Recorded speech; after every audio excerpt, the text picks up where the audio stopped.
All right, so we're going to continue with international news. We're heading over to Ian Lee standing by in London. Ian, you are following a number of stories for us, including the latest out of Nigeria. We had been covering the protests there, but there's new information. What can you tell us? Good morning, Anne-Marie. It's the first time the Nigerian Army has admitted soldiers were given live bullets during last month's deadly protests. Several peaceful protesters were allegedly killed in the demonstrations against police brutality. The shootings caused local and international outrage. At least 20 people were hospitalized.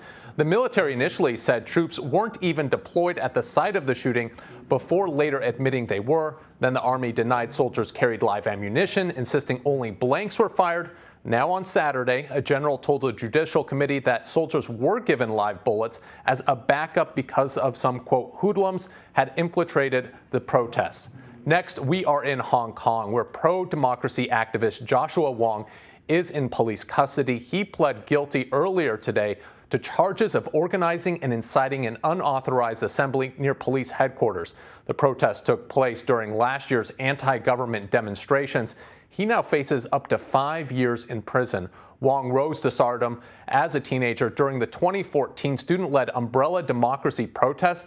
Beijing accuses him of being a black hand of foreign forces. Wong disbanded his pro-democracy group in June, just hours after China's parliament passed a sweeping national security law for Hong Kong, putting teeth into the crackdown on pro-democracy demonstrators. Next, we are in France, where former President Nicolas Sarkozy is on trial. He was known as the bling-bling president for his lavish taste. Now he'll face a judge over allegations of corruption and influence peddling. He will be the first ex-president in modern France to appear in court.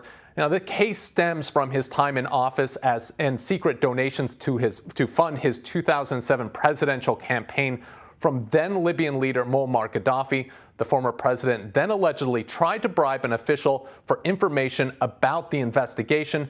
Sarkozy denies all allegations against him. Finally, we are back here in the UK, where the government is shaking up its COVID rules. It announced today that people will no longer have to self-isolate after coming in contact with someone infected with the coronavirus. They'll be required to undergo daily tests for 7 days and will be able to go about their normal lives in the meantime. Ministers say that the current quarantine rule requiring people to stay home for 14 days will be dismantled nationwide in January. Anne-Marie, this is something I know personally about. I've had to quarantine after coming in contact with someone who had COVID. But as they say, the proof of the pudding is in the eating.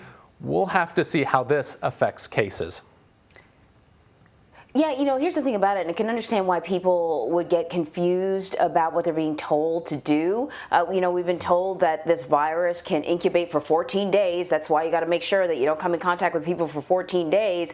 Now, being tested for 7 days is adequate enough, and you can just sort of go about your business.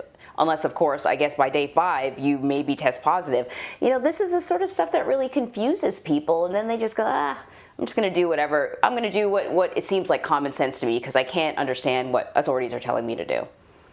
Absolutely, especially when you have different countries having different guidelines and you hear about these different guidelines. Yeah. It totally can be confusing because you don't know, who's right and who is wrong, and especially when you just want to stay safe. Indeed. And Ian, thank you so much for joining us, and you stay safe as well and healthy. You too.